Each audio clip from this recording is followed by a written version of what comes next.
বিসমিল্লাহির রহমানির রহিম।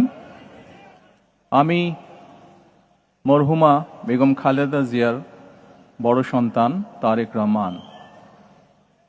আমি আজকে এখানে উপস্থিত সকল ভাইয়েরা এবং বোনেরা যারা উপস্থিত আছেন,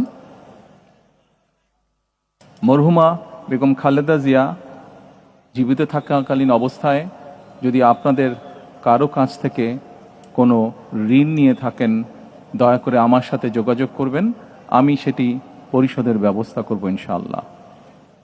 একই সাথে উনি জীবিত থাকাকালীন অবস্থায় ওনার কোনো ব্যবহারে, ওনার কোনো কথায় যদি কেউ আঘাত পেয়ে থাকেন, তাহলে মরহুমার পক্ষ থেকে আমি আপনাদের কাছে ক্ষমা প্রার্থী।